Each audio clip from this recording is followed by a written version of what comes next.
तो म्हणजे बदलत्या हवामान परिस्थितीमध्ये शाश्वत आणि विक्रमी अडसाली ऊस उत्पादनासाठी जमीन व्यवस्थापन हा विषय हा अत्यंत महत्वाचा आहे. वास्तविक पाहता जर ऊसाच्या बाबतीत जर विचार केला तर महाराष्ट्रातील शेतकऱ्याच्या हृदय सिंहासनावर ज्या पिकानं अधिराज्य गाजवलं आणि ज्या पिकाच्या माध्यमातून राज्याची आणि देशाची सामाजिक, आर्थिक, शैक्षणिक त्याच पद्धतीनं राजकीय जे विकासात्मक वाटचाल झाली याचं सर्व श्रेय या ऊस पिकाचं आहे. आणि म्हणून ऊस पीक हे अत्यंत महत्वाचं पीक हे महाराष्ट्राच्या दृष्टिकोनातून आहे. मला खरोखर आनंद आहे की आजचा जे शेतकरी शास्त्रज्ञ संवाद हा जो कार्यक्रम राबवला जातोय या कार्यक्रमामध्ये ऊस पिकाला स्थान दिलं त्याबद्दल मी डॉक्टर माने सर यांचं या ठिकाणी कौतुक करू इच्छितो. त्यांना सर्व ऊस उत्पादकांच्या वतीनं या ठिकाणी धन्यवाद देतो.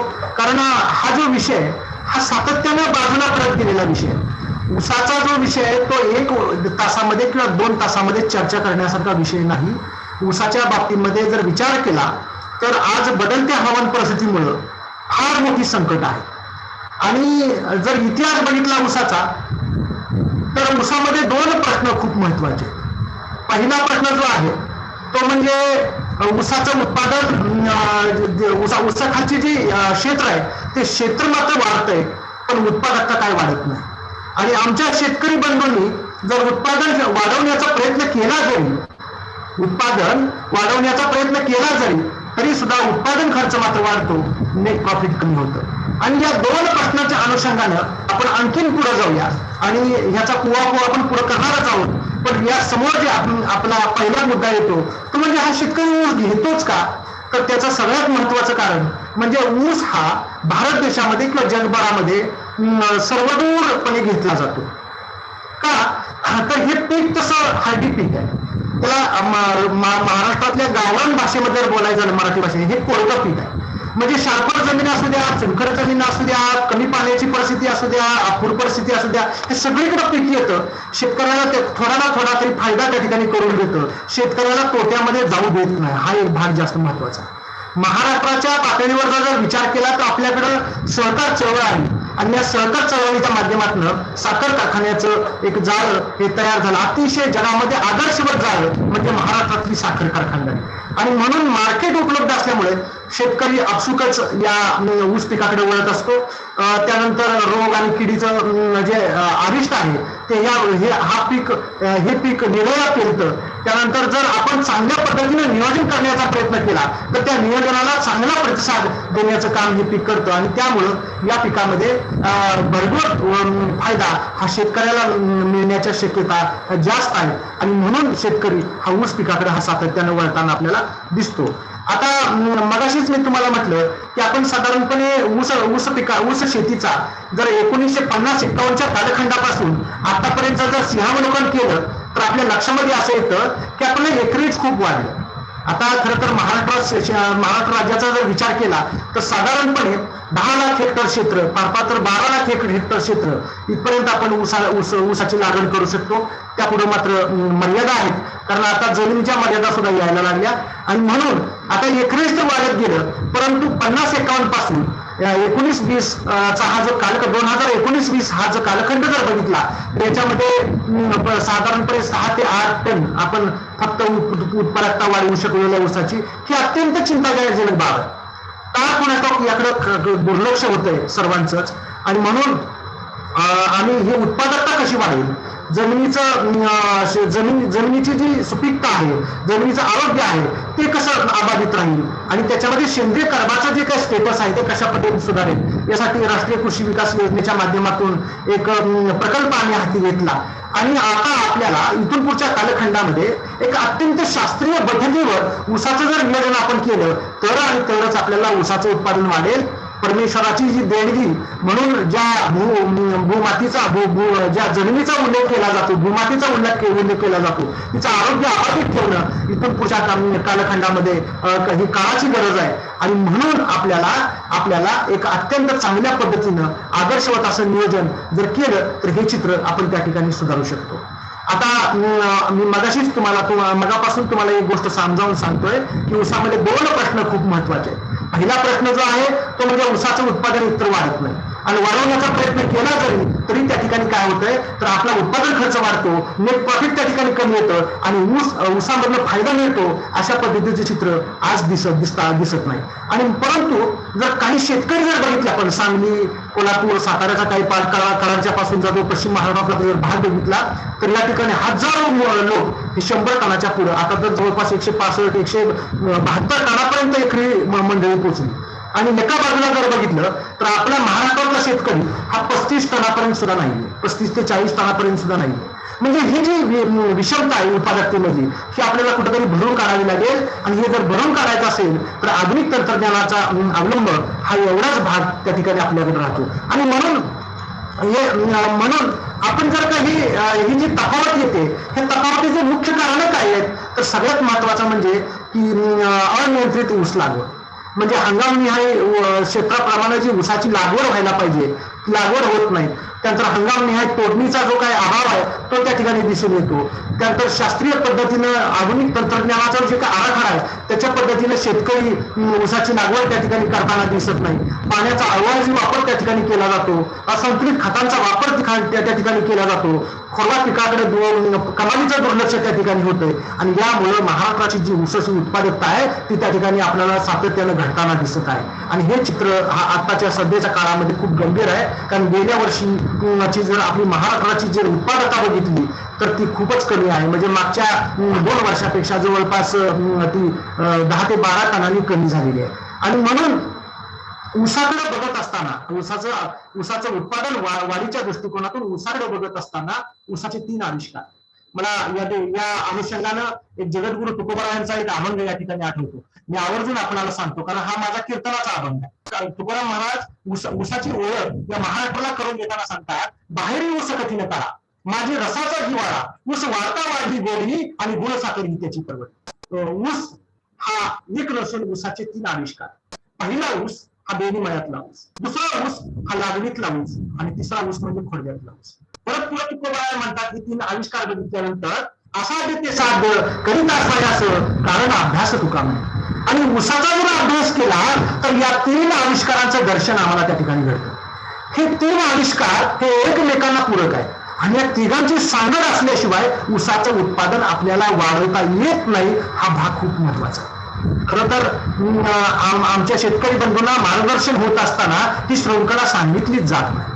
माझी हात जोडून कळकळीची विनंती शेतकरी बंधूंना की ही श्रृंखला आपल्या शेतामध्ये जोपर्यंत उतरत नाही तोपर्यंत आम्ही ऊस ह्या पिकाला न्याय देऊ शकत नाही, लक्षात घ्या. आणि म्हणून दोन्ही मळ्यातला ऊस हा साधारणपणे 8 महिन्यापासून ते 10 महिन्याच्या कालखंडातला असतो. हा ऊस आपल्याकडे जर असेल तर शुद्ध बियाणं जर आपल्या शुद्ध बियाण्याची उपलब्धता आपल्या पातळीवर आपल्याला आपल्या वेळेनुसार आपल्याला त्या ठिकाणी करता येते आणि त्यापासून आपल्याला लागण ऊस घेता येतो. आणि हा एकदा लावलेला लागण ऊस तुटल्यानंतर परत त्याचे किमान 3, 4, 5 खोडे यापर्यंत आपण घेऊ शकतो. आणि हाच संदेश हा बदलत्या हवामान परिस्थितीत अत्यंत महत्वाचा आहे आणि याचा अवलंब हा शेतकरी बंधूंनी केला पाहिजे. चला पुढं. आता आपला जो प्रतिपाद्य विषय तो म्हणजे अडसाणी ऊस. अडसाणी ऊसाची उत्पादकता जर आपल्याला वाढवायची असेल तर दशसूत्री खूप महत्वाची आहे. पाडेगाव संशोधन केंद्रामध्ये मागच्या जवळपास 84-85 वर्षापासून जे संशोधन झालं आणि या संशोधनातून ही दशसूत्री तयार झाली. पहिलं सूत्र माती परीक्षण, दुसरं सूत्र पूर्व मशागत, तिसरं सेंद्रिय खत आणि हिरवळीच्या पिकांचे नियोजन, दोन्ही निवड आणि बीज प्रक्रिया. त्यानंतर येतं योग लागवड तंत्रज्ञान. लागवड तंत्रज्ञानानंतर येतं एकात्मिक अन्नद्रव्य व्यवस्थापन, एकात्मिक तण व्यवस्थापन, पाणी व्यवस्थापन, एकात्मिक कीड आणि रोग व्यवस्थापन आणि वेळेवर तोडणी. आणि म्हणून आज आपण 2 या सूत्रांचा या ठिकाणी आज वापर करणार आहोत.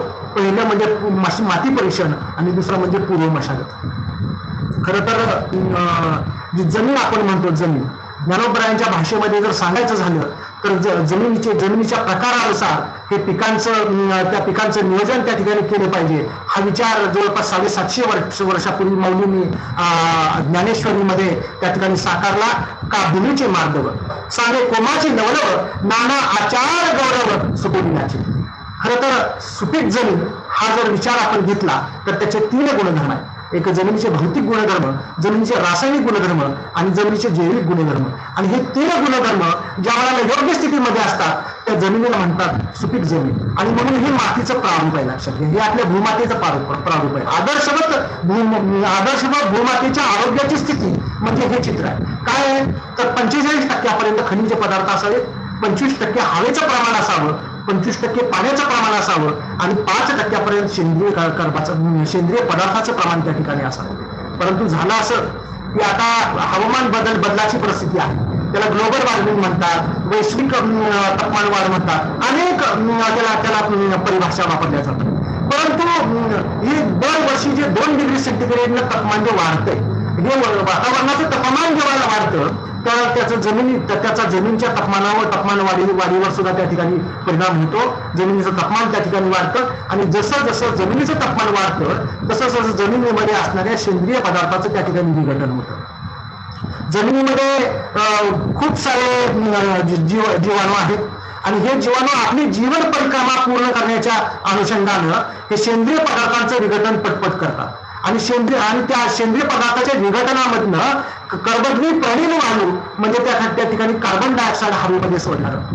हा कार्बन डायऑक्साईड हवेमध्ये सोडला गेल्यामुळं सेंद्रिय पदार्थाचं प्रमाण हे दिवसेंदिवस कमी होतंय आणि हीच आपली खूप मोठी डोकेदुखी आहे. आणि म्हणून सेंद्रिय कर्बाचं प्रमाण जमिनीमध्ये घटतंय, सेंद्रिय कर्बाचं प्रमाण जमिनीमध्ये घटतंय, अशी जी चर्चा सर्वत्र जी आपल्याला चाललेली दिसून येते आणि ही चर्चा ही या अनुषंगाने आहे. आणि म्हणून आपली जमीन जर आपल्याला खरं तर पैलवान बनवायची असेल, आपल्या जमिनीचं आरोग्य जर चांगल्या स्थितीमध्ये आणायचं असेल तर सेंद्रिय पदार्थाचं जमिनीमध्ये असणारं प्रमाण हे कमीत कमी 5% असलं पाहिजे. आणि म्हणून त्यासाठी आपल्याला इथून पुढच्या कालखंडामध्ये प्रयत्न करणं गरजेचं आहे. कारण का तर जमीन ही खरं तर काळी आई आहे. जमिनीला आपण काळी आई म्हणतो, हे परमेश्वराचं देण आहे. तुकोबाराय म्हणतात येतो देवाजीचे देण, हे परमेश्वराचं देण आहे. आणि ही जमिनीची मशागत करणं किंवा जमिनीमध्ये पिकं घेणं हा शेतकऱ्याचा धर्म आहे. पण त्याचबरोबर या जमिनीची काळजी घेणं हा सुद्धा शेतकऱ्याचा कर्तव्य आहे. आणि म्हणून हे कर्तव्य पार पाडताना आमचा शेतकरी बंधू कुठेतरी मागं पडतोय असं चित्र आता या ठिकाणी दिसतंय. आणि म्हणून इथून पुढच्या कालखंडामध्ये हे सेंद्रिय पदार्थ जमिनीमध्ये अबाधित ठेवून आम्हाला ऊसाची उत्पादकता वाढ साधायची आणि त्या दृष्टिकोनातून आज मी या ठिकाणी माझे विचार या ठिकाणी मांडणार आहे. जमीन मगाशी आपण म्हणतोय की जमिनीची सुपीकता कमी होते. का जमिनी सुपीकता कमी होते तर त्याची जवळपास 8-9 कारण आहेत. पहिलं कारण म्हणजे दुर्लक्षित लागवड तंत्रज्ञान, त्यानंतर नैसर्गिकरित्या आपण उष्ण कटिबंधामध्ये त्या ठिकाणी येतो आणि त्यामुळे काय होतं की जमीन टाकली की जमिनीमध्ये सेंद्रिय कर्ब जे आहे ते हवेमध्ये उडून जातं आणि त्यामुळे अन्य घटकांचं त्या ठिकाणी विघटन झालेलं दिसून येतं. त्यानंतर तिसरा जो मुद्दा आहे तो म्हणजे पिकाची फेरपालट आणि नियोजनाचा अभाव. आता लोकांचं काय झालं की कष्टापासून बचाव करण्याची संस्कृती आता येते आहे आणि ऊस हे नामी पीक आहे. एकदा लावलं की तोडायला गेलं तरी ते आपल्याला तोट्यात घालवत नाही. ह्याची एक आमच्या विचाराला एक चांगली ही सवय लागून गेलेली आहे. आणि त्यामुळे काय झालंय की आम्ही एकदा ऊस लावला की परत त्याच्याकडे जमेल तसं नियोजन करतो आणि त्यानंतर ऊस तोडतो आणि त्यामुळे उसावर ऊस अशा पद्धतीने नियोजन आपण करतो. त्या ठिकाणी फेरपालट करत नाही आणि त्याच्यामुळे जमिनीची सुपीकता त्या ठिकाणी बिघडलेली दिसते. त्यानंतर अयोग्य जमिनीची निवड. खरं तर आता जमिनीचे प्रकार सुद्धा आपण त्या ठिकाणी पाहणार आहोत. जमिनीची जशी जमीन असेल अशा पद्धतीने ऊसाचं नियोजन आपल्याला करावं लागतं. जर गावाजवळच्या गांभीर्याच्या जमिनी त्याला आपण चुनखडीयुक्त जमिनी म्हणतो की ज्या चुनखडीमध्ये 15 ते 20% जास्त चुनखड असेल अशा ठिकाणी खरं तर ऊसाचं पीक घेऊ नये. ज्या ठिकाणी उथळ जमीन असेल अशाही ठिकाणी ऊसाचं पीक घेऊ नये. त्या ठिकाणी आपल्याला अपेक्षित उत्पादन मिळत नाही आणि निष्कारण आपल्याला तोटा त्या ठिकाणी उडवतो. अशा ठिकाणी भाजीपाला पिकं, भुईमुगासारखी पिकं त्या ठिकाणी आपण शेतकऱ्यांनी प्रिफर करावीत. सेंद्रिय खताचा सगळा हाताने वापर करणं गरजेचं आहे. हा वापर होत नाही आणि त्याच्यामुळं त्या ठिकाणी जमिनीची सुपीकता आता कमी होत चालली आहे. त्यानंतर पाचट पेटवलं जातं आणि त्याच्यामुळं एक मौल्यवान असा जो सेंद्रिय कर्ब आहे तो त्या ठिकाणी हवेमध्ये उडून जातो. त्यानंतर पाण्याचा जो वापर हा जो भाग आहे तो खर तर हा विषय आज बोलून नर्मदेच्या गोट्या इतका गुळगुळीत झाला. पण आमच्या अजून शेतकरी बंधू ठिबक सिंचनाकडे वळत नाही. खरं तर ठिबक सिंचन हा इथून पुढच्या काळाची गरज आहे, त्यामुळे त्या दृष्टिकोनातून आपण हे करावं. ह्या संदर्भामध्ये ज्ञानोबा यांनी सांगितले, जैसे मूळ सहजाशींचे शाखा पल्लव संतोषिती, म्हणजे थेंबा थेंबानी जर मुळाशी पाणी घातलं तर त्या ठिकाणी उत्पन्न वाढतं. हा त्यांनी सांगितलेला 750 वर्षापूर्वीचा विचार आहे. पण आजही 21व्या शतकामध्ये आपण तो वापरताना दिसत नाही. आज पाण्याचं दुर्भिक्ष हा एक विषय गंभीर आहे. त्यानंतर पर्यावरणवादी दुसऱ्या बाजूला बोलतात की ऊसाला जास्त पाणी लागतं. वास्तविक पाहता जर का आपण त्याचं गणित मांडलं तर ऊसाला जास्त पाणी लागतं अजिबात नाहीये. पण जर आपण शेतकरी बंधूंनी जर ठिबक सिंचनाचा जर अवलंब केला तर मला असं वाटतं की आपल्याला जास्त आपल्याला कमी पाण्यामध्ये मोठ्या प्रमाणावर उत्पादन घेणं शक्य होईल आणि जमिनीची सुपीकता सुद्धा त्या ठिकाणी कमी करता येईल. त्यानंतर आता नदीकाठच्या ज्या जमिनी आहेत त्या जमिनीमध्ये शारपट जमीन, चुनखड जमीन, शारपट जमीन, चोपण जमीन, त्यानंतर पाणथळ जमीन असा सगळा भाग झालेला आहे. जमिनीमधला जो तवा आहे त्याला हार्ड पॅन म्हणतो, तो त्या ठिकाणी तयार झाल्यामुळं पाण्याच्या निचरापणा त्या ठिकाणी ठप्प होते आणि पाणथळ जमिनीचं अशा पद्धतीचं चित्र त्या ठिकाणी निर्माण होतं. जमिनीची सुपीकता त्यामुळे ढासळते आणि म्हणून जमिनीचा निचरा हा अत्यंत महत्वाचा आहे. आणि रासायनिक आणि सूक्ष्म अन्नद्रव्यांचा असंतुलित वापर हा एक आता सध्याच्या परिस्थितीमध्ये चिंताजनक विषय आहे. मागच्या 1-2 आठवड्यामध्ये एक सगळ्या धडाधड बातम्या आपल्याकडे आल्या की त्या म्हणजे रासायनिक खतांच्या किमती त्या ठिकाणी वाढलेल्या आहेत. म्हणजे जवळपास जी खतं आपल्याला 500-600 रुपयाला उपलब्ध होती ती खतं आता जवळपास 1,500च्या पुढे त्याच्या किमती गेलेल्या आहेत. आणि खरोखर याच्यामुळं एक उत्पादन खर्च आहे तो आपला वाढणार. आणि म्हणून इथून पुढच्या कालखंडामध्ये शेतकरी बंधूंनी जेवढी गरज आहे तेवढीच रासायनिक खतं त्या ठिकाणी द्यावी. आणि याला माती परीक्षणाचा जर आधार असेल तर आपल्याला शास्त्रीय दृष्टिकोनातून चांगलं नियोजन करून आपल्याला सहजगत्या 100 टनापर्यंत जाता येतं. हा एक भाग महत्वाचा आहे. आणि म्हणून स्थूल मनानं जमिनीची जी सुपीकता वाढवण्यासाठी जी काही तंत्र आहे त्यामध्ये मृदा संधारण आहे, सेंद्रिय खतांचा वापर आहे, जमिनीच्या प्रकारानुसार नियोजन आहे, पीक फेरपालट, हिरवळीच्या खतांचा वापर हा एक मुद्दा अतिशय महत्वाचा आहे. आपण इथून पुढच्या कालखंडामध्ये याच्यावरती भर देणं खूप गरजेचं आहे. आणि माझी डॉक्टर माने सरांना त्या ठिकाणी विनंती आहे की जर हिरवळीच्या खताच्या नियोजनाच्या बाबत जर आपण एखादा अभियान जर का पुणे जिल्ह्यामध्ये राबवता आलं तर मला असं वाटतं की हा एक क्रांतिकारी विचार हा शेतकऱ्यांच्या बंधूंच्या मध्ये नक्कीच करता येईल. कारण का आम्ही हिरवळीच्या पिकांचं नियोजन करतो परंतु त्याच्यामध्ये काय होत आहे की हिरवळीच्या पिकाच्या नियोजनामध्ये जास्त कालावधी आपला जातोय आणि ज्या पद्धतीनं खत क्वालिटीचं खत तयार व्हायला पाहिजे त्या पद्धतीने होत नाही. आणि आताची जी आपली कार्यपद्धती ही आर्थिकदृष्ट्या आणि शास्त्रीय दृष्ट्या परवडणारी नाहीये. आणि म्हणून याच्यावरती एक आगळं वेगळं अभियान हे आपल्या पुणे जिल्ह्यामध्ये राबवणं ही काळाची गरज आहे. त्यानंतर निचऱ्याची सोय असेल, शारपट जमीन सुधारणा असेल, वाळू मुरुम गाळ जिथं आपल्याला जास्त निचरा असेल अशा ठिकाणी गाळाचा वापर त्या ठिकाणी करणं गरजेचं आहे. जमिनीमध्ये ज्या वेळेला खोडवा काढूनच टाकायचा असेल तर मूलस्थानी पाचट जमिनीमध्ये गाडणं, खोडवा पीक घ्यायचं असेल तर पाचटाचं आच्छादन त्याच्यामध्ये करणं किंवा लागणीच्या ऊसामध्ये जास्त तापमानापासून किंवा पाण्याचं दुर्भिक्ष किंवा पाणी टंचाई परिस्थिती असेल तर अशा परिस्थितीमध्ये लागणीच्या ऊसामध्ये सुद्धा पाचटाचं आच्छादन करून मूलस्थानी जे मॉइश्चर आहे त्याचं कॉन्झर्वेशन करणं, त्यानंतर योग्य मशागतीचं लागवड तंत्र आणि रासायनिक खताचा असं समतोल आणि कार्यक्षम वापर ह्या गोष्टी करणं म्हणजे जमिनीची सुपीकता अबाधित ठेवण्यासाठीची कार्यपद्धती. आता पुढचा जो मुद्दा आहे त्याच्यामध्ये आपण ह्या सगळ्या गोष्टी आपण पाहिल्या की चांगली माती परीक्षण केलं पाहिजे, पूर्व मशागत केली पाहिजे, त्यानंतर आणखी सेंद्रिय खतांचं नियोजन केलं पाहिजे, चांगलं लागवड तंत्रज्ञान वापरलं पाहिजे, अन्नद्रव्य व्यवस्थापन, पाणी व्यवस्थापन, तण व्यवस्थापन, कीड रोग व्यवस्थापन, वेळेवर तोडणी या सगळ्या गोष्टीचा वापर आपण केला. आणि कसं आहे की जमिनीच्या सुपीकतेची पातळी जर खऱ्या अर्थानं आपल्याला जर अबाधित ठेवायची असेल तर आणि ही सगळी तंत्र आपण बघितली त्यातलं हे जरी तंत्र जर त्या ठिकाणी कमी पडलं तर आपल्या जमिनी सुपीकतेची पातळी त्या ठिकाणी मेंटेन होत नाही, अबाधित राहत नाही. आपण जेवढं भांडवल घालतो त्या भांडवलाचा पुरेपूर फायदा आपल्याला त्या ठिकाणी मिळत नाही. आणि म्हणून इथून पुढच्या कालखंडामध्ये बदलत्या हवामान परिस्थितीमध्ये काटेकोरपणे ऊसाचं तंत्रज्ञान, ऊसाच्या तंत्रज्ञानाचा अवलंब करणं इथून पुढच्या काळाची गरज आहे. हा भाग महत्वाचा आहे. त्यानंतर बदलत्या हवामान परिस्थितीचा काय परिणाम झाला ह्याच्यावरती, ऊस शेतीवरती काय परिणाम झाला तर खरं तर वातावरणीय तापमानामध्ये वाढ झालेली आहे. जमिनीतल्या पाण्याची पातळी खाली गेलेली आहे. त्यानंतर आज शहराच्या जवळची जर का जमिनी आणि पाण्याची परिस्थिती बघितली तर तिथं प्रदूषण होतंय. जे पहिला वळवाचा पाऊस पडतो तो अमृत पाऊस आता होऊ लागलाय जास्त. आणि जो पाऊस पडतो दुपटीचा पाऊस म्हणतो, म्हणजे पावसाच्या पाण्याचा ड्रॉपलेट जर थेंब हा जर मोठा असेल तर तो जमिनीवर पडल्यानंतर जमिनीवरचे जे काही मातीचे कण आहे, दोन्ही कण आहे, ते काय होतात जमिनीपासून त्या ठिकाणी वेगळे होतात, ते पाण्यामध्ये मिसळतात आणि अशा पद्धतीने जमिनीची धूप ही त्या ठिकाणी मोठ्या प्रमाणामध्ये त्यानंतर पिकाचं उत्पादन म्हणजे तापमान वाढीमुळे पिकाचं उत्पादन त्या ठिकाणी कमी होतंय.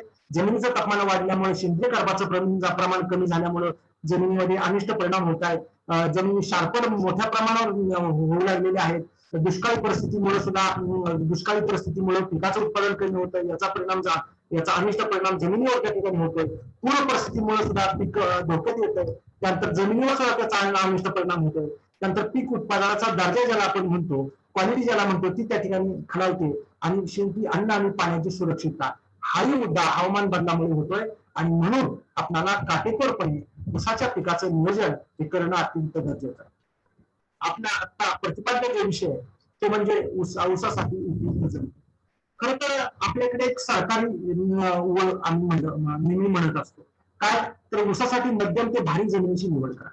उभी आणि आडवी नांगरट करावी, कोळवणी करावी आणि मशागत करून जमीन चांगली भुसभुशीत करावी. खरं तर ह्या 4 वर म्हणजे आजचं 1 तासाचं व्याख्यान. मग नक्की काय आहे, तर सगळ्यात महत्वाचं म्हणजे जमिनीच्या भौतिक आणि रासायनिक गुणधर्माप्रमाणे नियोजन झालं पाहिजे. मगाशीच मी तुम्हाला सांगितलं की ज्या गांभीर्याच्या जमिनी आहेत, ज्या चुनखडीच्या जमिनी आहेत, ज्या उथळ जमिनी आहेत, अशा ठिकाणी ऊस घेऊ नये. मग ऊस कुठे घ्यावा, तर त्या दृष्टिकोनातून मागच्या 80 वर्षापूर्वीपासून एक जमिनीचं वर्गीकरण करण्यात येतं शास्त्रीय दृष्टिकोनातून. परंतु शेतकरी बंधूंच्या पुढे हा विषय आला नाही, याबद्दल मला शंका आहे. आणि म्हणून मुद्दा म्हणून हा विषय डॉक्टर माने सरांनी आज आपल्या समोर चर्चेला घेतलेला आहे. आणि काय विषय आहे, तर 2 प्रकारच्या जमिनी आहेत. पहिली जी जमीन आहे त्या म्हणजे उत्कृष्ट जमिनी, आणि दुसऱ्या जमिनी आहेत त्या म्हणजे मध्यम प्रकारच्या जमिनी. उत्कृष्ट जमिनीचे परत 2 भाग पडतात. एक म्हणजे मध्यम आणि काळ्या जमिनी की ज्या 100 ते 150 सेंटीमीटर खोलीच्या असतात, आणि नदीकाठच्या जमिनी ज्या 150 सेंटीमीटर पेक्षा जास्त खोलीच्या असतात. तसं ऊस उत्पादनासाठी मध्यम जमिनीचा जर विचार केला तर त्याचे परत पुढे 2 प्रकार पडतात. एक म्हणजे लालसर तांबूस करडी जमीन, म्हणजे जी 50 ते 100 सेंटीमीटर खोलीची असते, आणि जास्त काळ्या बुडकट काळ्या जमिनी म्हणजे ज्या 150 सेंटीमीटर पेक्षा जास्त खोलीच्या असतात. आणि हे जे 4 प्रकार आहेत ऊसाच्या उत्पादनासाठी, उत्कृष्ट आणि मध्यम प्रकार, हे आपण त्या ठिकाणी बघणार आहोत. मी मुद्दामून जमिनीचा उभा छेद आपल्या समोर त्या ठिकाणी दाखवतोय. पहिला प्रकार म्हणजे मध्यम काळ्या जमिनी. ह्या जमिनी 100 ते 150 सेंटीमीटर खोलीच्या असतात. या जमिनीचा जर उभा छेद जर बघितला तर आपल्या लक्षामध्ये असं येतं की रंग एकसारखा काळा असतो, आणि वरून 30 सेंटीमीटर खोलीपर्यंत या जमिनीला लालसर रंगाची छटा दिसते. चिकन मातीचं प्रमाण या जमिनीमधलं 50% पेक्षा कमी असतं, चुनखडीचं प्रमाण 5% पेक्षा कमी असतं, आणि त्यामुळे या जमिनीमध्ये पाण्याचा निचरा हा कमी होतो. जलधारण शक्ती चांगली असते, आणि चिकन मातीचं प्रमाण हे मध्यम ते जास्त प्रमाणामध्ये असतं. आणि या जमिनीचा जो सामू आहे म्हणजे पीएच आहे तो 8.5 पर्यंत असतो. क्षारांचं प्रमाण हे 1 पेक्षा कमी असतं. सेंद्रिय कर्बाचं भरपूर मात्रा या जमिनीमध्ये आढळून येते. उपलब्ध नत्र, पालाश मध्यम ते जास्त, तर स्फुरद हे कमी प्रमाणामध्ये असतं, आणि सूक्ष्म अन्नद्रव्यांचं प्रमाण भरपूर असतं. आणि ह्या सगळ्या 6 गुणधर्मामुळे ह्या जमिनीमध्ये जो येणारा ऊस आहे हा अत्यंत चांगल्या पद्धतीचा येतो, लक्षात घ्या. आणि यामध्ये या जमिनीमध्ये ऊसाचं उत्पादन आपल्याला वाढवण्यासाठी चांगला वाव आहे. आणि त्यामुळे या जमिनीमध्ये जर का आपल्याला ऊस घ्यायचा असेल तर कशा पद्धतीने नियोजन केलं पाहिजे, तर सुरुवातीला माती परीक्षण करणं गरजेचं आहे. आणि माती परीक्षणानुसार स्फुरदयुक्त खतांची मात्रा त्या ठिकाणी आपण वाढवून दिली पाहिजे. आणि त्याचप्रमाणे सूक्ष्म अन्नद्रव्याची कमतरता जर त्या ठिकाणी दिसत असेल तर सूक्ष्म अन्नद्रव्यांच्या मात्रा सुद्धा आपल्याला त्या ठिकाणी देणं गरजेचं आहे. खरं तर जमिनीमध्ये पाणी मोडण्याचा जो वेग आहे तो चांगल्या पद्धतीचा आहे. त्यामुळे सऱ्यांची जी लांबी आहे, ऊसाच्या सऱ्यांची लांबी 50 मीटर पर्यंत ठेवावी. ऊसाची लागण सरीच्या मध्यभागी करावी, आणि जमिनीची जलधारण शक्ती ही चांगली आहे. आणि त्यामुळे उन्हाळ्यामध्ये जे पाण्याच्या पाळ्या आपण देतो त्या पाण्याच्या पाळ्याचं अंतर साधारण 15 ते 20 दिवसापर्यंत ठेवलं तरी चालेल, आणि त्याच्यामुळे काही उत्पन्नामध्ये घट येत नाही. हा भाग जास्त महत्वाचा आहे. त्यानंतर दुसरा जो भाग आहे तो नदीकाठच्या गाळाच्या जमिनी. आता खरं तर या ज्या नदीकाठच्या गाळाच्या जमिनी आहेत त्या अत्यंत सुपीक जमिनी मानल्या जातात. भौतिक, रासायनिक आणि जैविक गुणधर्म या जमिनीचे चांगले असतात. चिकण मातीचं प्रमाण 40% असतं. चुनखडी अतिशय कमी असते आणि जमिनी साधारण लाल रंगाच्या पोयटा आणि चिकन पोयटा या प्रकारामध्ये त्या ठिकाणी मोडतात. जमिनीचा समूह हा 6.8 ते 7.2 असा असल्याने बहुतेक सर्व अन्नद्रव्यांची उपलब्धता या जमिनीमध्ये त्या ठिकाणी चांगली होते. जमिनीची खोली ही 150 सेंटीमीटर पेक्षा जास्त खोलीची असल्यामुळं या जमिनीमध्ये मुळं खोलवर जातात. जमिनीमध्ये पोकळी चांगली असते आणि त्यामुळे निचरा अत्यंत चांगल्या पद्धतीने होतो. प्राणवायू त्यामुळे भरपूर मिळतो हवा खेळती राहिल्यामुळं आणि त्यामुळे ऊसाची जाडी उंची चांगली वाढते. या जमिनीमध्ये खोडवा चांगल्या पद्धतीचा येतो आणि एकापेक्षा जास्त म्हणजे साधारणपणे 1 प्लांट केन फॉलोड बाय 3 4 5 रोटून्स अशा पद्धतीने आपण त्या ठिकाणी घेऊ शकतो. म्हणजे एक लागणीनंतर 3 4 5 खोडव्यापर्यंत आपण त्या ठिकाणी जाऊ शकतो. अशा पद्धतीने ह्या ज्या जमिनी आहेत त्या अत्यंत महत्वाच्या जमिनी आहेत. आणि खरं तर ही जी नदीकाठची जी जमीन आहे या जमिनीला उतार जास्त असतो त्यामुळे बांधबंदिस्ती करणं हा एक भाग जास्त महत्वाचा असतो. त्यानंतर उतारानुसार लहान लहान जमिनीचे तुकडे करावेत, समपातळीमध्ये सऱ्या पाडावेत आणि त्यानुसारच पाणी त्या ठिकाणी देणं गरजेचं आहे. त्यांचं जमिनीमध्ये या जमिनीवर ओढी किंवा कोरडी लागण केली तरी सुद्धा चालते. ऊसाची उगवण मात्र त्या ठिकाणी चांगली होते. पाण्याचा निचरा हा जलद पद्धतीने होत असल्यामुळं 2 पाण्यामध्ये अंतर त्या ठिकाणी कमी करावं लागतं. उन्हाळ्यामध्ये पाण्याचा ताण बसू नये म्हणून सरीमध्ये पाचटाच्या आच्छादनाचा वापर आपल्याला त्या ठिकाणी करावा लागतो. निचरा जलद होत असल्यामुळं त्या ठिकाणी नत्रयुक्त खताचा ऱ्हास मोठ्या प्रमाणात होतो आणि त्यामुळे पाणी त्या ठिकाणी देताना द्यावं. सेंद्रिय खतांचा भरपूर सरळ हाताने वापर त्या ठिकाणी करावा की जेणेकरून या जमिनीमधली जी पाणी धरून ठेवण्याची जी क्षमता आहे ती त्या ठिकाणी वाढेल. नत्र खताची मात्रा ही 4 हप्त्यामध्ये आपल्या सांगितलेल्या शेड्यूल प्रमाणे त्या ठिकाणी द्यावी. नत्रयुक्त खत वापरत असताना युरिया आणि निंबोळी पेंडीची भुकटी याचं 6 म्हणजे 6 किलो युरिया असेल तर 1 किलो निंबोळी पेंडीची भुकटी ही त्या ठिकाणी त्याचं मिश्रण करून द्यावी. किंवा युरिया खताची उपलब्ध यामुळे काय होतं तर युरिया खतामध्ये साधारणपणे 25% पर्यंत बचत आपल्याला त्या ठिकाणी करता येतं. या जमिनीमध्ये खरं तर इतर जमिनीच्या प्रकाराच्या तुलनेमध्ये पालाश म्हणजे पोटॅशची मात्रा त्या ठिकाणी कमी आढळते. पोटॅशचं प्रमाण त्या ठिकाणी कमी आहे आणि त्यामुळं या जमिनीमध्ये खत व्यवस्थापन करताना 25% पोटॅशची मात्रा त्या ठिकाणी वाढवून दिल्यामुळं ऊस त्याला चांगला प्रतिसाद देतो. जमिनीमध्ये सूक्ष्म अन्नद्रव्यांचं पर्टिक्युलरली जस्त आणि बोरॉन या 2 प्रकारच्या सूक्ष्म अन्नद्रव्यांचं प्रमाण त्या ठिकाणी कमी असतं आणि म्हणून हेक्टरी 10-25 किलो झिंक सल्फेट आणि 5 किलो बोरॅक्स अशा पद्धतीची सूक्ष्म अन्नद्रव्युक्त खतं आपण त्या ठिकाणी द्यावी. मला एक मुद्दा या ठिकाणी आवर्जून सांगायचा आहे की ऊस हा जर विषय आपण बघितला तर जमिनीच्या वरती जेवढा ऊस वाढतो त्याच्या 1/3 पोर्शन हा जमिनीच्या खाली असतो. 1/3 भाग ऊसाचा हा जमिनीच्या खाली असतो तो म्हणजे मुळे असतात. या मुळ्या वाढतात किती हा जर विचार केला तर साधारणपणे 1 मीटर खोली किंवा त्यापेक्षा जास्त त्या वाढत असतात आणि म्हणून जेवढी मुळांची वाढ चांगली तेवढं जमिनीच्या वरचा जो ऊस आहे तो त्या ठिकाणी भरपूर वाढत असतो. आणि त्या अनुषंगानं या खोल ज्या जमिनी आहेत म्हणजे पहिल्या प्रकाराने हा नदीकाठच्या जमिनी हा दुसरा प्रकार. त्या दुसऱ्या जमिनीमध्ये खोली जास्त असणं, चांगला निचरा असणं, त्यांचं जमिनीचे भौतिक, जैविक आणि रासायनिक गुणधर्म चांगले असणं आणि हा जो भाग आहे याच्यामुळं या ठिकाणी उत्पादन वाढवण्यामध्ये आपल्याला खूप मोठा वाव आहे. चला पुढे. आता दुसरा जो प्रकार आहे ऊस उत्पादनाच्या दृष्टीनं दुसरा जो प्रकार आहे तो म्हणजे मध्यम प्रकारच्या जमिनी. मध्यम प्रकारच्या जमिनीमध्ये परत 2 उपप्रकार पडतात. पहिला जो उपप्रकार आहे तो म्हणजे लालसर तांबूस करड्या जमिनी. ह्या जमिनी 50 ते 100 सेंटीमीटर खोलीच्या आहेत. खरं तर हा उभा छेद आपण त्या ठिकाणी बघतो आहे. यामध्ये जे भौतिक कणांचं जे प्रमाण आहे ते त्या ठिकाणी आपल्याला कमी दिसतंय. चिकणमातीचे प्रमाण 55% पर्यंत असतं. चुनखडीचं प्रमाण 5% पेक्षा कमी असतं. त्यानंतर त्या ठिकाणी कॅल्शियम मॅग्नेशियम गुणोत्तर जर बघितलं ते कमी असतं. पाण्याचा निचरा चांगला असतो. नत्र खताचा ऱ्हास त्याच्यामुळे त्या ठिकाणी जास्त होतो. जमिनीमध्ये ओली आणि कोरडी लागण केली तर चालू शकते. त्या ठिकाणी त्यामधनं उघड चांगली मिळते. त्यांचं जमिनीमध्ये सेंद्रिय पदार्थांचं प्रमाण मध्यम ते कमी स्वरूपाचं असतं आणि पालाश आणि बोरानचं प्रमाण या जमिनीमध्ये त्या ठिकाणी कमी असतं. आणि म्हणून नियोजन करताना या ऊसाचं नियोजन या जमिनीमध्ये करत असताना आपल्याला 2 सरीमधलं अंतर हे 90 ते 100 सेंटीमीटर इतकं ठेवावं. सऱ्यांची लांबी ही 15 ते 20 मीटर पर्यंत ठेवावी. पाण्याच्या 2 पायामधलं अंतर त्या ठिकाणी कमी करावं आणि जमिनीमध्ये सेंद्रिय खतांचा आणि रासायनिक खतांचा वापर हा संतुलित प्रमाणामध्ये केला पाहिजे. त्यानंतर मगाशी मी तुम्हाला जे सांगितलं की युरिया आणि निंबोळी पेंडीची भुकटी त्या ठिकाणी तयार करून जर का आपण जमिनीमध्ये युरियाचा वापर केला तर त्या ठिकाणी युरियाचा ऱ्हास हा त्या ठिकाणी होण्यामध्ये ऱ्हास होण्याचं जे प्रमाण आहे ते त्या ठिकाणी कमी केलं जातं. पालाशाच्या मात्रा आपण 25% जर वाढवून दिल्या तर त्या ठिकाणी ऊसाच्या उत्पन्नामध्ये वाढ झाल्याचं चित्र आपल्याला त्या ठिकाणी दिसतं. या जमिनीमध्ये बोरॉन हे प्रमाण कमी आहे, त्यामुळे एका एकराला साधारणपणे 2 किलो बोरॉन अशा पद्धतीची मात्रा आपण त्या ठिकाणी द्यावी. पावसाळ्यामध्ये जमिनीच्या भोवती जर चर काढले तर जमिनी उफाळण्याचं जे प्रमाण आहे ते प्रमाण त्या ठिकाणी कमी होतं. म्हणजे उपपर्वतीय विभाग जो आहे तो उपपर्वतीय विभागामध्ये या जमिनी आढळतात आणि या जमिनीमध्ये त्यामुळे चर त्या ठिकाणी काढावे लागते.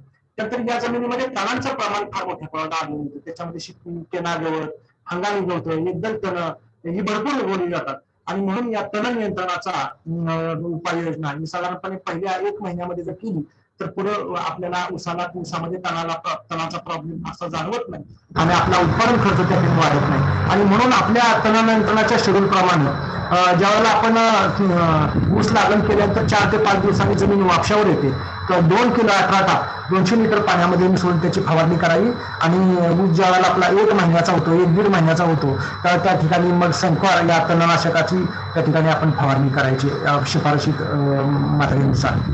त्यानंतर दुसरा जो उपप्रकार आहे मध्यम प्रकारच्या जमिनी ते म्हणजे जास्त काळ्या आणि बुरकट जमिनी. आता या जास्त काळ्या बुरकट जमिनी ह्या अधिक खोलीच्या असतात. यामध्ये सोडियमचं प्रमाण हे जास्त असतं, मॅग्नेशियम आणि सोडियमचं प्रमाण जास्त असतं. सामू हा 8.5 पर्यंत असतो. चुनखडीचं प्रमाण हे 9 ते 14 या दरम्यान असतं. निचऱ्याचं प्रमाण कमी असतं आणि या जमिनी खारवट आणि चोपण होण्याची शक्यता, शारपट जमीन होण्याची शक्यता असते. जलधारण शक्ती जास्त असते, सेंद्रिय कर्बाचं प्रमाण सुद्धा जास्त असतं.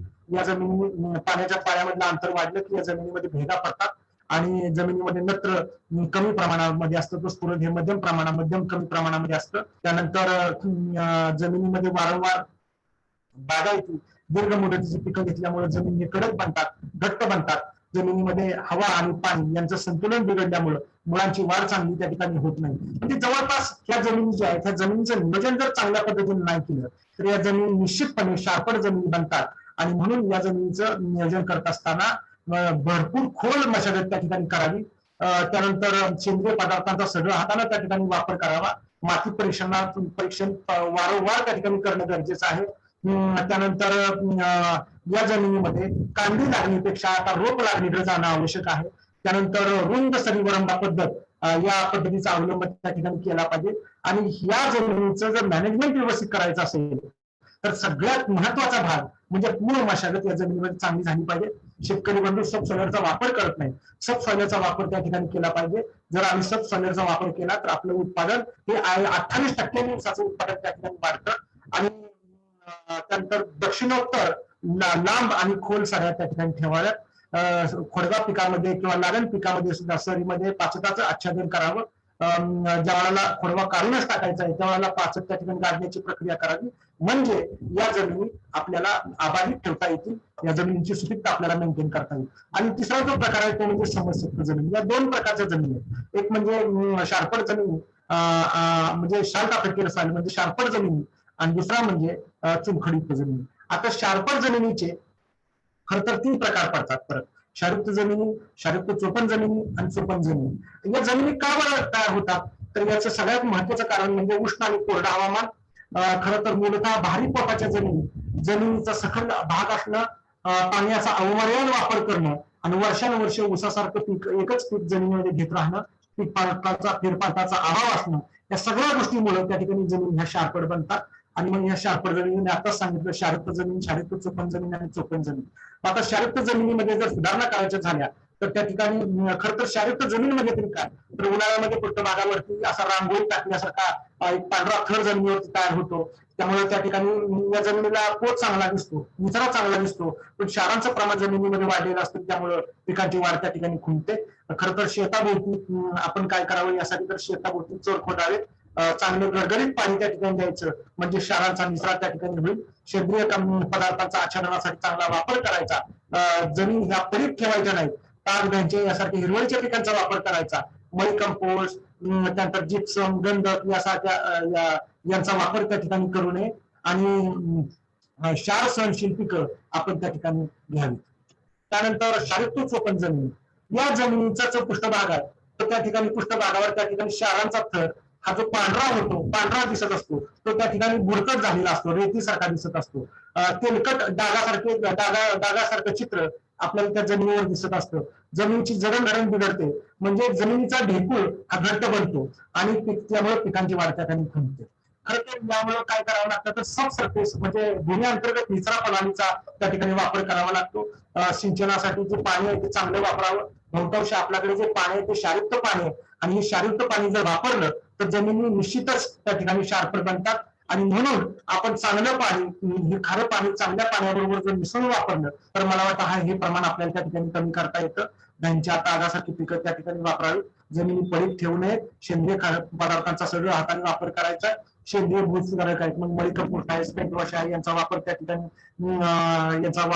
करायचा आहे. त्यानंतर क्षार सहनशील पिकं आपण त्या ठिकाणी घ्यायची.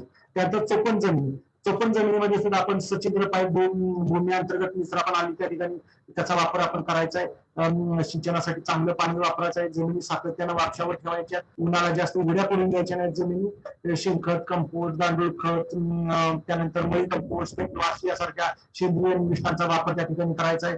आम्लयुक्त रासायनिक खतांचा वापर करायचा आहे. सबसॉइलर सारख्या सबसॉइलरने खोल नांगरट करावी. रोटावेटरचा वापर या जमिनीमध्ये बिलकुल करू नये आणि क्षार सहनशील पिकं म्हणजे ऊसासारखं पीक त्या ठिकाणी, गव्हासारखं पीक त्या ठिकाणी घ्यावं. हे चित्र आपल्याला दिसतंय बघा. ह्या ज्या जमिनी आहेत ह्या सगळ्या क्षारयुक्त जमिनी आहेत, पांढरा थर आपल्याला त्या ठिकाणी दिसतोय. त्यानंतर यापुढे जमिनी काय होतात, घट्ट बनतात, मग क्षारयुक्त चोपण बनतात आणि जेव्हा चोपण जमीन तयार होतात त्यावेळेला त्या ठिकाणी पीक घेणं अशक्य होतं आणि मग असे बाबीचे वन त्या ठिकाणी वाढलेले आपल्याला दिसून येतात. आणि मग आम्ही डिग्रज मध्ये सांगलीला एक गाव डेव्हलप केलं कवटेकरात आणि त्यावेळेला ह्या अशा बाबली ज्या त्या बाबली पहिल्यांदा काढून टाकल्या, या जमिनींचा सर्वे त्या ठिकाणी केला, जमिनीचे प्रकार त्या ठिकाणी टेक केला आणि त्यानंतर मग भूमी अंतर्गत निचरा प्रणालीचा साठी चर खोदले, 1.5 मीटर खोलीचे चर त्या ठिकाणी खोदले आणि या चरामध्ये परत ही जी परफोरेटेड पाईप आहे ते परफोरेटेड पाईप टाकण्याचं काम या ठिकाणी चालू आहे. हे बघा परफोरेटेड पाईप आहे. या परफोरेटेड पाईप मध्ये पीव्हीसी पाईप असते, त्याला छोटे छोटे छिद्र असतात आणि त्याच्यावरती सिंथेटिक फिल्टर असतो. हा सिंथेटिक फिल्टर 50 वर्षापर्यंत कुजत नाही आणि अशा पद्धतीने हा सिंथेटिक फिल्टर टाकला की जे चिकन मातीचे कण आहे म्हणजे गाळ आहे तो गाळ त्या पाईप मध्ये जाऊन अडकत नाही, पाईप त्या ठिकाणी ब्लॉक होत नाही. अशा पद्धतीने हे बघा जमिनीच्या पोटातून आलेलं, बाहेर आलेलं, निचऱ्यावरती आलेलं पाणी अशा पद्धतीनं. त्यानंतर चुनखडीयुक्त जमीन हा जो दुसरा प्रकार आहे समरसेयुक्त जमिनीचा, तर त्याच्यामध्ये काय की जमिनीचा रंग हा पांढरट आणि भुरका असतो. या जमिनीचा जो सामो आहे तो 8.5 पेक्षा जास्त असतो. विद्युत वाहकता 1 डेसिसायमन पेक्षा कमी असते. चुनखडीचं प्रमाण, मुक्त चुन्याचं प्रमाण हे 10% पेक्षा जास्त असतं आणि या जमिनीमध्ये पाणी धरून ठेवण्याची क्षमता कमी असते. हवा आणि पाणी खेळण्याचं प्रमाण हे व्यस्त असतं. त्यानंतर नत्र, स्फुरद, पालाश या सर्व अन्नद्रव्यांची कमतरता जाणवते आणि सगळ्यात महत्वाचं या जमिनीमध्ये जो ऊस आपण करतो त्या ऊसाला भूमी किडीचा मोठ्या प्रमाणात प्रादुर्भाव त्या ठिकाणी आढळतो. म्हणून पहिला पर्याय म्हणजे याची चांगली मशागत करणं, सबसॉइलरने ह्या जमिनी खोडून काढणं, नांगरट चांगली करणं, शेणखताचा, कंपोस्टचा, गांडूळ खताचा या सगळ्या सेंद्रिय खताचा भरपूर पुरवठा करणं. माती परीक्षण गरजेचं आहे. माती परीक्षणानुसार अमोनियम सल्फेट असेल, डीएपी असेल यासारखी कॅल्शियम फ्री खतं त्या ठिकाणी वापरणं गरजेचं आहे. सेंद्रिय पदार्थांचा आचरणासाठी वापर करायचा, जमिनी बिलकुल पडीक ठेवायच्या नाहीत. टाळगंच्या यासारख्या पिकांचा त्या ठिकाणी वापर आपल्याला करायचा आहे. सेंद्रिय भूसुधारक आहेत त्यामध्ये मळी कंपोस्ट, पेंटवाश यासारख्या सेंद्रिय निविष्ठांचा त्या ठिकाणी मर्यादित वापर करायचा आहे आणि आम्लयुक्त रासायनिक खतं जे आहेत त्यांचा त्या ठिकाणी वापर करायचा. खरं तर आता आपण हे जे 2 प्रकार बघितले, पण हे 2 प्रकार, या 2 प्रकारच्या मातीचं जर खऱ्या अर्थानं वर्गीकरण करायचं असेल तर आपल्याला माती परीक्षण हा एक भाग जास्त महत्वाचा आहे. म्हणजे खरं तर माती परीक्षण म्हणजे तरी काय, तर मातीच्या आरोग्याची जी परिभाषा आहे त्याला माती परीक्षण असं म्हणायचं. आणि म्हणून हे जे माती परीक्षण आहे, हे माती परीक्षण का करायचं तर खरं तर पिकाचं उत्पादन वाढवण्यासाठी. म्हणजे ऊसाच्या भाषेत जर बोलायचं झालं तर ऊसाचं 100 किंवा 100 टनापेक्षा जास्त उत्पादन घ्यायचं असेल तर 100 टना तर त्या ठिकाणी माती परीक्षणाची गरज आहे. त्यानंतर जमिनीची सुपीकता आपल्याला अबाधित ठेवायची आहे, जमिनीचं आरोग्य आपल्याला अबाधित ठेवायचं आहे, त्यासाठी माती परीक्षणाची गरज आहे. संतुलित खतांचा वापर आपल्याला कशा पद्धतीने करायचा आहे त्यासाठी माती परीक्षणाची आवश्यकता आहे. जमिनीचे भौतिक गुणधर्म, रासायनिक गुणधर्म आणि जैविक गुणधर्म याचं प्रमाण जर आपल्याला आजमावायचं असेल तर आपल्याला माती परीक्षण गरजेचं आहे. आणि मातीतल्या ज्या समस्या आहेत त्या समस्या आपल्याला जर का त्या ठिकाणी जाणून घ्यायच्या असतील तर त्या ठिकाणी आपल्याला माती परीक्षण करणं गरजेचं आहे. म्हणजे हे सगळे माती परीक्षणाचे उद्देश झाले. पण सगळ्यात महत्वाचं म्हणजे माती परीक्षणाची चार पाच ऍक्टिव्हिटीज कराव्या लागतात. पहिल्यांदा मातीचा प्राथमिक नमुना घेणं, हा नमुना प्रयोगशाळेमध्ये पाठवणं, प्रयोगशाळेतलं अहवाल ताब्यात घेणं, या अहवालानुसार शिफारशीनुसार आपल्याला त्या ठिकाणी खतं देणं आणि त्याचबरोबर जमिनीच्या आरोग्याविषयी काय सुधारणा आहेत त्या सुधारणा त्या ठिकाणी करणं.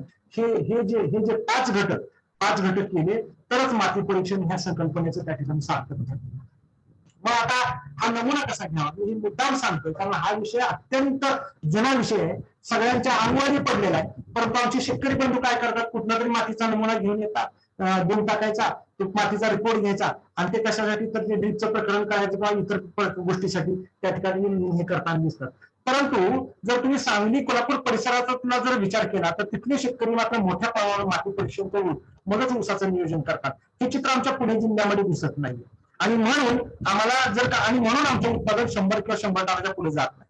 खरं तर 100 टनाचा जो राजमार्ग आहे तो आमच्या माती परीक्षणाच्या प्रयोगशाळेमधून जातो आणि म्हणून मातीचा नमुना घेण्याची हीच आताची जी वेळ आहे ती मात्र योग्य वेळ आहे. म्हणजे जमिनीची पूर्वमशागत करण्या अगोदर म्हणजे जमीन डिस्टर्ब करण्या अगोदर आपण काय करायचं तर माती परीक्षण हे करून घ्यायचं. ते म्हणजे मे महिना हा पीक पिरियड आहे मातीचा नमुना काढण्याचा.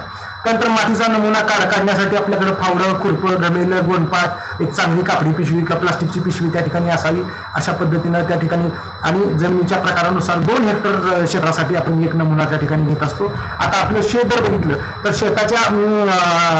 शेताच्या बांधापासून 2 मीटर आतमध्ये आपण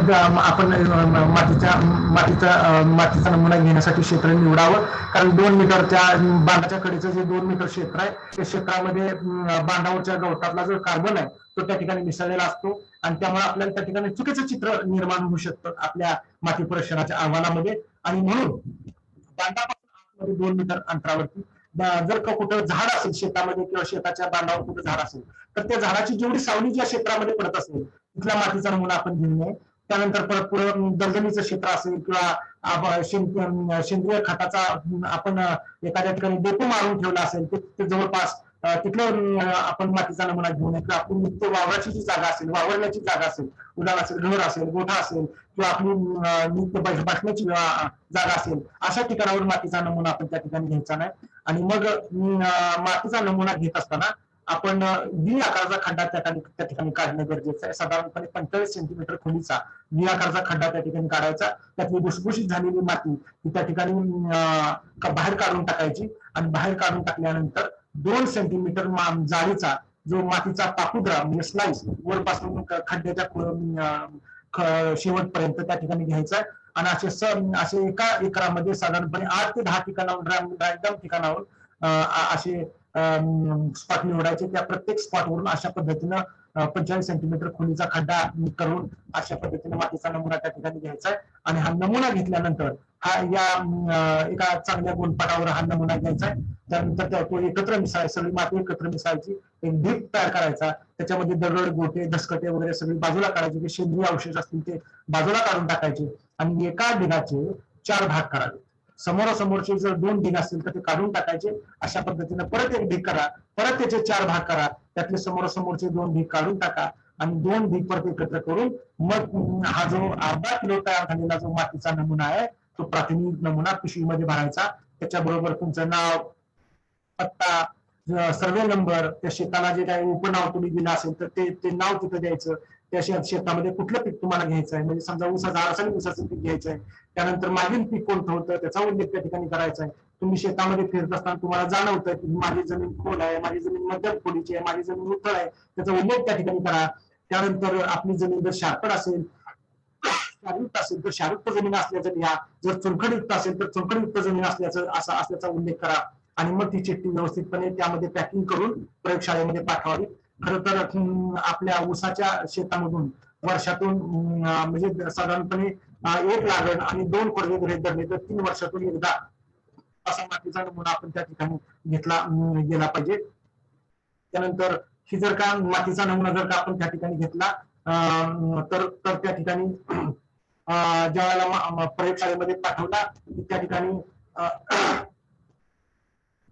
माती परीक्षण केल्यानंतर जो अहवाल आपल्या हातामध्ये येतो त्या अहवालामध्ये जे काय फिगर दिलेले असतात त्यांनी प्रमाण दिले असतं अन्नद्रव्याचं आणि त्या अन्नद्रव्याच्या प्रमाणानुसार आपल्याकडे एक 6 टायर सिस्टीम आहे 6 स्तरीय शिफारशीची पद्धती आहे आणि या 6 स्तरीय शिफारशीच्या पद्धतीनुसार आपण त्या ठिकाणी काय करतो तर ऊसाच्या खतांचं रासायनिक खतांचं नियोजन करतो अजून एक दुसरी पद्धत आहे की हा जो माती आमच्याकडे आता पुणे कृषी महाविद्यालयामध्ये आम्ही एक सॉफ्टवेअर तयार केलेलं आहे जवळपास महाराष्ट्रामध्ये एक 5,000 शेतकऱ्यांच्या शेतावर आपण खोडवा पिकामध्ये आपण 100 टनाचे प्रयोग केलेले आहेत आणि त्यापैकी जवळपास आमचे जे शेतकरी आहेत ते 87 टनापर्यंत पोहोचलेले आहेत खोडवा पिकामध्ये एकरी मला असं वाटतं जर खोडवा पिकामध्ये जर एवढा फरक पडला असेल उदाहरण जर द्यायचं झालं पुणे जिल्ह्याचं तर पुणे जिल्ह्यामध्ये विघ्नर सहकारी साखर कारखाना जो आहे विघ्नर सहकारी साखर कारखान्यामध्ये जवळपास 83 टनापर्यंत आपण खोडव्यामध्ये गेलेला एकरी 83 टनापर्यंत पाचट वगैरे आच्छादन करून अजूनही हे प्रमाण आपल्याला पुढे वाढवायचं आहे यंदाही आम्ही त्या ठिकाणी आमच्या विद्यार्थ्यांच्या माध्यमातून हा उपक्रम त्या ठिकाणी करतोय आणि याच्यासाठी काय करतो आपण तर आम्ही एक सॉफ्टवेअर तयार केलेलं आहे त्या सॉफ्टवेअरमध्ये माती परीक्षणाच्या ज्या मात्रा जर टाकल्या की तुमच्या शेतामध्ये 100 टन 125 टन किंवा 150 टन ऊसाचं उत्पादन येण्यासाठी किती कशा पद्धतीने खतांचं नियोजन करावं यांना ह्याचा चार्ट त्या ठिकाणी जनरेट होतो अशा पद्धतीने त्याला म्हणतात की अपेक्षित ऊस उत्पादन तंत्रज्ञान तर या अपेक्षित ऊस उत्पादन तंत्रज्ञानाच्या नुसार आपण त्या ठिकाणी नियोजन करणं हे आता काळाची गरज आहे अशा पद्धतीने आपणही त्या ठिकाणी नियोजन करावं आणि खरं तर आपल्या ज्या जमिनी पुणे जिल्ह्यामध्ये 2 प्रकारची जमिनी त्या ठिकाणी आढळून येत आहेत ती म्हणजे शारपड जमीन आणि चुनखडीयुक्त जमीन आणि म्हणून या जमिनींना पूर्व मशागत ही अतिशय महत्वाची आणि म्हणून जमिनीमध्ये पहिल्यांदा काय करायचं तर पहिल्यांदा 40 ते 60 सेंटीमीटर खोलीवर कठीण थर त्या ठिकाणी झालेला असतो आणि तो कठीण थर म्हणजे तवा काय लागतो तवा फोडून टाकण्यासाठी 1 ते 1.5 मीटर अंतरावर उभे आणि आडवे सबसॉइलिंग त्या ठिकाणी करावं आणि सबसॉइलिंग केल्यामुळे त्या ठिकाणी 28% ऊसाचं उत्पादन त्या ठिकाणी वाढल्याचं चित्र दिसून आलेलं आहे त्यानंतर परत खोल नांगरट करायची पलटीच्या साह्यानं खोल उभी आली नांगरट केल्यानंतर परत त्या ठिकाणी खणपाळी मारायची आणि पहिली खणपाळी मारल्यानंतर मग त्या ठिकाणी जेवढं आपल्याकडे शेणखत उपलब्ध आहे तेवढ्या शेणखत त्या ठिकाणी टाकावं नंतर दुसरी फणपाळी द्यावी आणि दुसरी फणपाळी दिल्यानंतर मग त्या ठिकाणी 5 फुटाच्या सऱ्यांचं नियोजन आपण त्या ठिकाणी करायचं जर समजा आपल्याला पुढे वेळ असेल तर दुसरी फणपाळी मारल्यानंतर त्या ठिकाणी आपण तागाचं नियोजन आपण त्या ठिकाणी करू शकतो किंवा दुसऱ्या प्रकारे आता बदलत्या हवामान परिस्थितीमध्ये आपण त्याच्यावरती मोठ्या प्रमाणावर प्रचार प्रसार करतोय आणि तो म्हणजे पहिल्यांदा सबसॉइलिंग करावं त्यानंतर उभी आलेली चांगली मशागत त्या ठिकाणी करावी आणि उभी आलेली मशागत त्या ठिकाणी केल्यानंतर मग त्या ठिकाणी सऱ्या पाडून घ्याव्यात आणि सऱ्या पाडल्यानंतर त्या सऱ्यावर ताक किंवा धंच्याचं बियाणं फुकून द्यावं 6-7 त्यानंतर पाणी द्यावं चांगलं गरगरीत पाणी दिल्यानंतर 6-7 दिवसामध्ये हा ताक किंवा धंच्या उगवून येतो उगवून आल्यानंतर हा 1 फुटाचा झाला की 1 पोत युरियाचा डोस त्या ठिकाणी त्या ताक किंवा धंच्याच्या पिकाला द्यावा आणि ते दिल्यानंतर मग बरोबर 45 दिवसामध्ये फुलकळीच्या अवस्थेत हा ताक किंवा धंचे येतो आपल्याकडे एक अत्यंत चांगले अवजार 2 आहेत एक म्हणजे रोटावेटर आणि दुसरं म्हणजे मल्चर हे मल्चर नावाचा अवजार खूप बहुगुणी हे मल्चर नावाचा अवजार जर आपण शेतामध्ये सरीमध्ये घातलं तर सरीला स्पर्श न करता हे मल्चरचा अवजार वरून फिरवलं तर पूर्णपणे ताग आणि धंचेची त्या ठिकाणी कुट्टी होते याच्यावर परत आपण 2 टन मळी कंपोस्ट मध्ये 5 किलो 65 कुजवणारे जीवाणू त्या ठिकाणी मिसळावेत त्यानंतर या तागावरती 1 पोत युरिया 1 पोत सिंगल सुपर फॉस्फेट त्या ठिकाणी टाकावं त्यानंतर हे 2 टन मळी कंपोस्ट त्याच्यावर टाकावं वरंब्याला रिजर्व लावावा वरंब्याची सरी आणि सरीचा वरंब करावा अशा पद्धतीनं वरंब्याच्या पोटामध्ये सर्व त्या ठिकाणी तागड्यांच्या गाडला जातो आणि मग गरगरीत पाणी देऊन एक साधारणपणे 2-2 फुटावरती जर आपण रोप लागण जर का केली तर आपल्याला ऊसाचं आपल्याला लागणीच्या ज्या तारखा आहेत त्याही मेंटेन करता येतात त्यानंतर सेंद्रिय पदार्थाचं नियोजन करता येतं चांगल्या पद्धतीची मशागत आपल्याला करता येतं आणि ह्याच गोष्टी आपल्याला या सध्याच्या परिस्थितीमध्ये बदलत्या हवामान परिस्थितीमध्ये गरजेचं मशागत जी आपण पूर्व मशागत ज्याला आपण म्हणतो म्हणजे मशागतीचे खरं तर 2 प्रकार आहेत एक म्हणजे पूर्व मशागत आणि लागणीची मशागत आता आपण का ही मशागत करायची तर जमीन मोकळी करायची जमिनीमध्ये हवा खेळती ठेवायची तण नियंत्रण करायचं आहे, जमिनीमध्ये हाड पॅन जो तयार झाला त्याला तवा म्हणतात, तो तवा फोडायचा आहे, जमिनीमध्ये सेंद्रिय खतं वरखतं बरखतं त्या ठिकाणी मिसळायची आहे आणि जमीन उलटी पालटी करायची. म्हणजे ह्या सगळ्या गोष्टीसाठी आपण काय करतो तर मशागत करतो. आणि याचे दोन प्रकार आहेत, एक म्हणजे पूर्व मशागत आणि लागणीची मशागत. म्हणजे ऊस लागणीच्या पूर्वीची जी मशागत त्याला पूर्व मशागत म्हणायची आणि ऊस लागणीच्या वेळची जी मशागत आहे त्याला लागणीची मशागत म्हणायची. म्हणजे सबसॉइलिंग असेल किंवा पलटी मारणं असेल, फनपाळी मारणं असेल, याला पूर्व मशागत असं आपण म्हणतो. आणि ज्या सगळं आपण पाडतो ही जी मशागत ही लागणीच्या वेळची मशागत. आणि बाळ बांधणी असेल किंवा भर घालणं असेल, ह्या ज्या मशागतीत ह्या आंतर मशागत आहे. अशा पद्धतीनं आपण ऊसामध्ये मशागतीचं नियोजन त्या ठिकाणी आपण करत असतो. करत असतो. तर अजून एक जाता जाता एक विचार आपल्याकडे मांडायचा ते म्हणजे ऊसापूर्वी जर आपल्या जमिनीचं नियोजन चांगल्या पद्धतीने करायचं असेल तर आपल्याला काही अगोदर फेरपालटासाठी काही पिकं घ्यावी लागतात. त्यामुळे ऊसापूर्वी सरीवर सोयाबीन घेऊ शकतो, भुईमूग घेऊ शकतो, उडीद घेऊ शकतो, मूग घेऊ शकतो, चवळी घेऊ शकतो, अशा पद्धतीने नियोजन करतात. सांगली पट्ट्यामध्ये एक चांगली पीक पद्धती आहे, म्हणजे 15 मे पासून 30 मे पर्यंत ते सोयाबीनची पेरणी करते, सोयाबीनची टोकन करतात आणि टोकन केलेला सोयाबीन अगदी फार छान पद्धतीने येतो. आणि मग हा सोयाबीन जेव्हा सप्टेंबरच्या कालखंडामध्ये कापला जातो, म्हणजे मुळ्या वगैरे सगळ्या जमिनीमध्ये पुसतात, त्यामुळे नत्र स्थिरीकरण त्या ठिकाणी होतं, पाला पाचोळा तिथंच पडतो, त्यामुळे कार्बनचं प्रमाण जमिनीमधलं वाढतं. हा जेव्हा सोयाबीन ज्यावेळेला मळलं जातं, सोयाबीनचं थ्रेशिंग होतं, मळणी होते, तेव्हा सोयाबीन काढून घेतल्यानंतर उरलेला जो पालापाचोळा आहे तो परत शेतामध्ये टाकला जातो आणि पाणी दिल्यानंतर लगेच दुसऱ्या तिसऱ्या दिवशी रोप लागण केली जाते. अशा पद्धतीची पीक पद्धती जर आपण केली तर हे सेंद्रिय कर्म व्यवस्थापनाच्या दृष्टीनं किंवा जमिनीच्या आरोग्याच्या दृष्टीनं अत्यंत महत्वाचं आहे. आणि उसावर ऊस लगेच पीक न घेता आपण त्यानंतर खोडवा पीक घ्यावा, खोडवा पिकानंतर कांदा किंवा बटाटा यासारख्या पिकाचे जर नियोजन केलं तर मला वाटतं चांगल्या पद्धतीची आदर्श होत अशी पीक पद्धती त्या ठिकाणी आपल्याला गाठता येते. मला असं वाटतं की अशा पद्धतीचं जर का आपण नियोजन केलं तर खऱ्या अर्थानं आपल्या काळ्या आईची आपण चांगल्या पद्धतीनं सेवा करू. आणि जर काळ्या आईची सेवा जर आपल्या पद्धतीनं चांगली केली तर काळी आई नक्कीच आपल्याला प्रसन्न होईल आणि 100 ते 150 काळापर्यंत आपण सहजपणे जाऊ शकतो. हा जवळपास हजारो लोकांचा अनुभव आज मी तुम्हाला या ठिकाणी सांगतोय. जाता जाता या ठिकाणी गोमातेला नमस्कार करून मी या ठिकाणी माझ्या वाणीला पूर्णविराम देतो. तो म्हणजे सर्व मंगल मांगल्ये कृषी सर्वार्थ साधिके शरण्ये तव वसुंधरे निसर्ग माते नमस्ते. खर तर आजचं हे व्याख्यान पुष्प आपल्या समोर सादर करताना मला धन्यवाद द्यावेसे वाटतात ते म्हणजे आमचे मित्रवर्य आणि पुणे जिल्ह्याचे विस्तार कृषी विद्यावेत्ता माननीय डॉक्टर सोमनाथजी माने साहेब, त्यांचे सहकारी डॉक्टर जोगदनजी, डॉक्टर कारंडेजी, खूप चांगल्या पद्धतीनं तुम्ही शेतकऱ्यांसाठी जे परिश्रम घेताय आणि या लॉकडाऊनच्या परिस्थितीमध्ये सुद्धा शेतकऱ्यांना ह्या ज्ञानाचं जे अमृत पाजताय त्याच्यामुळे नक्कीच त्यांचं उत्पादन वाढणार आहे. फक्त माझी शेतकरी बंधूंना एक विनंती आहे की ह्या ज्या गोष्टी आपल्या कानावर येत आहेत, आपल्याला जे ज्ञानामृत हे पाजलं जातं त्याचा पुरेपूर फायदा करून घ्या. आणि ज्या गोष्टी कळाल्या नाहीत त्या गोष्टी या टीमला तुम्ही विचारा, कारण या टीमनं अनेक चांगली लोक तुमच्या सेवेसाठी आणलेली आहेत. मला वाटतं 81 व हे व्याख्यान पुष्प म्हणजे ही काही साधी गोष्ट नाहीये, त्याच्यासाठी खूप मोठी साधना आहे, याच्यासाठी खूप मोठी तपश्चर्या आहे. आणि हे कशासाठी चाललंय तर हे फक्त तुमच्या आणि तुमच्या हितासाठी, तुमच्या खिशातले पैसे वाढावेत म्हणून एवढ्या उदात्त विचाराने हे सगळं चाललंय. मी पांडुरंगाच्या चरणी प्रार्थना करतो की परमेश्वरानं या खरीपाच्या हंगामाच्या पूर्वसंध्येला आपण खरीप हंगामाचं नियोजन हाती घेताय, आपल्याला उदंड त्या ठिकाणी आशीर्वाद द्यावे, भरभरून आपल्याला भरघोस आपल्याला उत्पन्न द्यावं यासाठी आशीर्वाद द्यावेत. आणि ही टीम अशीच आपल्या सेवेशी रुजू राहावी, कार्यरत राहावी, यासाठी त्यांनाही या ठिकाणी पाठबळ मिळावं. धन्यवाद. पुनश्च धन्यवाद सर. आज या ठिकाणी आपण ऊसाच्या विषयी माहिती घेतलेली आहे. तर मला वाटतं अतिशय ओघवत्या भाषेमध्ये आणि त्यांच्या सरांच्या शैलीमध्ये त्यांनी कुठल्याही विषयाला म्हणजे थोडंही कमी फार जास्त हे न करता पूर्ण विषय हा आपल्यापर्यंत मांडलेला आहे. तर मी याबद्दल सरांचे विभागीय विस्तार केंद्राच्या वतीने धन्यवाद मानतो सर. धन्यवाद सर. आणि शेतकरी बंधूंना विनंती करतो, जर शंका असतील तर त्यांनी शंका विचारायच्या आहेत.